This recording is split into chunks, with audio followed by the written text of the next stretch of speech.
सोमवार का व्रत है, पशुपतिनाथ का व्रत है, 16 सोमवार का व्रत है, संकट सोमवार का व्रत है, प्रदोष का व्रत है, शिवरात्रि का व्रत है।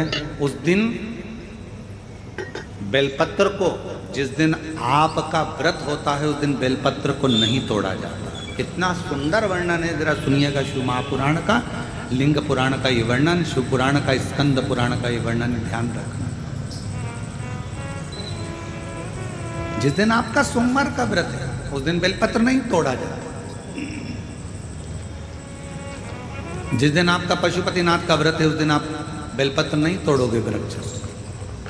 जिस दिन आपका प्रदोष का व्रत है उस दिन बेलपत्र नहीं तोड़ोगे। जिस दिन आपका 16 सोमवार का व्रत है उस दिन बेलपत्र नहीं तोड़ोगे। जिस दिन संकट सोमवार का व्रत है, शिवरात्रि का व्रत है, जिस दिन आप शंकर भगवान का तीज का व्रत, छठ का व्रत, भगवान शंकर का कोई भी व्रत अगर आप धारण करते हैं तो उस दिन बेलपत्र को व्रत करने वाले व्यक्ति को नहीं तोड़ना चाहिए। व्रत आज है तो बेलपत्र को एक दिन पहले तोड़कर रख लेना चाहिए। क्यों? ऐसा हमारा शास्त्र, हमारा विधान, हमारे पुराण, हमारे वेद क्यों वर्णन करते हैं? किस लिए वर्णन करते हैं? क्यों कहा गया कि प्रदोष के दिन, जिस दिन आपका व्रत है उस दिन आप कोई सा भी व्रत हो, आपका सोमवार का व्रत है, आपका शिव जी का अगर कोई व्रत कर रहे हो तो उस दिन आप भगवान शंकर को चढ़ाने के लिए बेलपत्र मत तोड़ो, एक दिन पहले तोड़ो। क्यों कहा गया? हमारे शास्त्र क्यों कहते हैं कि पशुपतिनाथ का व्रत कर रहे हो तो बेलपत्र को एक दिन पहले तोड़ना, सोमवार का व्रत कर रहे हो तो बेलपत्र को एक दिन पहले तोड़ना, प्रदोष का व्रत कर रहे हो तो एक दिन पहले व्रत को बेलपत्र को तोड़ना। एक दिन पहले उस बेलपत्र को क्यों तोड़ा जाता है? जिस दिन हमारा व्रत रहता है उस दिन हम बेलपत्र क्यों नहीं तोड़ सकते?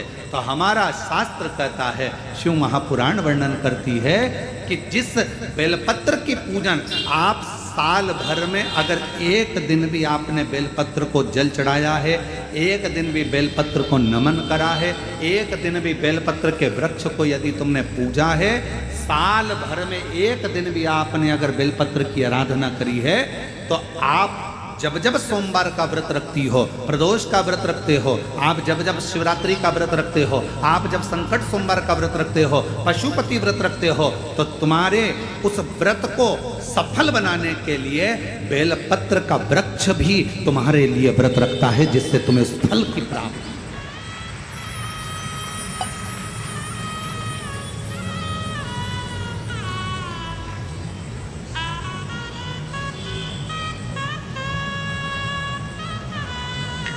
कथा सुनने आ रहे हो? घर के बाहर बेलपत्र का पेड़ है, कथा श्रवण करने जा रही हूं, बेलपत्र का वृक्ष है। नहीं, आपको अगर कथा सुनने जा रहे हो तो बेलपत्र अगर चढ़ाना है तो एक दिन पहले आप बेलपत्र को उतारो। कथा सुनने के लिए जा रही हूँ और बेलपत्र रास्ते में से तोड़ लिया, कथा में जाकर बैठ गई, बेलपत्र शिव पुराण को समर्पित कर दिया या कथा में समर्पित कर दिया, या विचार करा कि मेरा बेलपत्र व्यासपीठ तक जाएगा, झोली में डाल दिया। ध्यान रखना, कथा सुनने के लिए आ रही हो, सामने बेलपत्र का वृक्ष दिख गया, उसको झुककर प्रणाम करो, नमन करो और कहो, मेरे बाबा, मेरे शंभु, आपका दर्शन कर कर जा रही हूँ। मैं जानती हूँ इस बेलपत्र के वृक्ष में गौरी शंकर हैं, मैं जानती हूँ इस बेलपत्र के वृक्ष में नारायण लक्ष्मी है, मैं जानती हूँ इस बेलपत्र के वृक्ष में 64 योगनियाँ हैं, मैं जानती हूँ इस बेलपत्र के वृक्ष के तने में स्वयं कुबेर बैठकर साधना करता है। इस बेलपत्र के वृक्ष को मैं नमन करती हूँ। बाबा, आपसे प्रार्थना करती हूँ कि मैं कथा सुनने के लिए जा रही हूँ, जब मैं कथा सुनकर वापिस आऊँ ना, हे बेलपत्र महारानी, हे बेलपत्र के वृक्ष, हे शंकर, ऐसी कृपा करना कि मेरी खाली झोली को भंडार से भर देना, उसको नमन कर। और हम क्या करते हैं? कथा सुनने जा रहे हैं तो बेलपत्र का वृक्ष अपने आंगन में है या बेलपत्र का वृक्ष रास्ते में पड़ गया, 4-6 बेलपत्र तोड़ लिए, कथा में जाकर बैठ गए, कथा सुन ली, बाद में बेलपत्र समर्पित कर, ना ना ना ना, आते समय बेलपत्र को नमन करते हुए,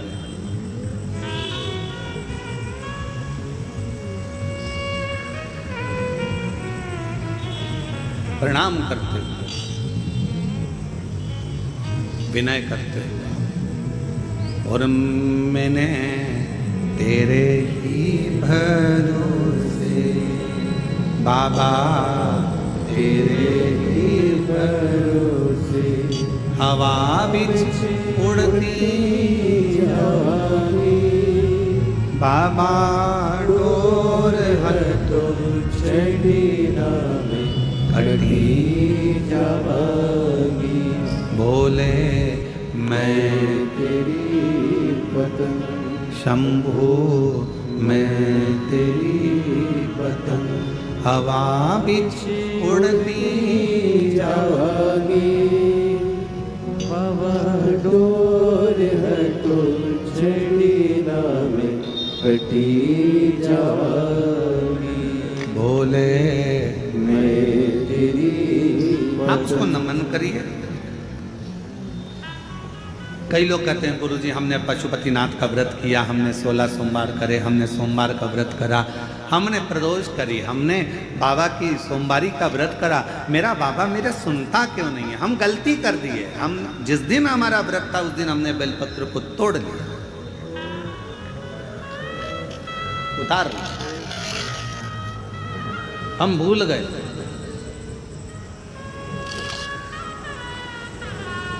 हम सबसे कहेंगे अगर YouTube पर हमारी पूर्व की कथा डली हो, एक पुष्प शिव महापुराण की कथा, त्रिपुंड शिव महापुराण की कथा, बेलपत्र शिव महापुराण की कथा, जब पुरानी जो YouTube पर हमारे YouTube पर अगर डली हो तो वो कथा को आप निकालना, उसको एकांत में बैठकर थोड़ा सा श्रवण करना कि पुष्प का महत्व क्या है। कौन सा फूल जमीन पर गिरा हुआ भी शंकर को स्वीकार होता है।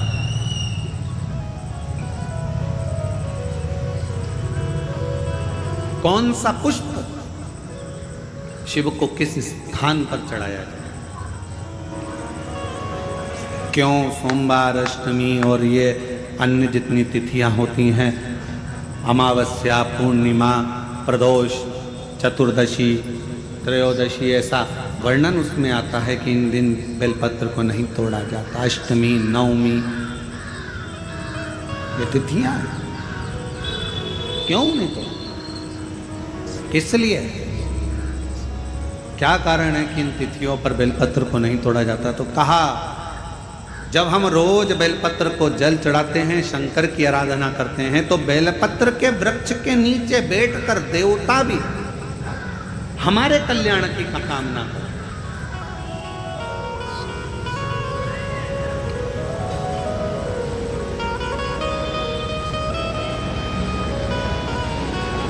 कितनी बड़ी बात लिखी है। लिंग पुराण को उठाकर अगर आप पढ़ेंगे तो उसमें लिखा है 1.25 किलो सोने के सिंहासन पर, कितने किलो? जम के बोलो जरा, आवाज नहीं आई। 1.25 किलो सोने के सिंहासन पर मखमल का गद्दा बिछाकर एक शालिग्राम भगवान की मूर्ति, शालिग्राम भगवान की शिला रखकर उस पर सोने का छत्र 0.5 किलो का लगाकर हीरों और पन्नों से शालिग्राम भगवान का श्रृंगार कर कर किसी को दान करने का फल मात्र एक बेलपत्र शंकर के मंदिर में चढ़ाने से प्राप्त हो जाता है।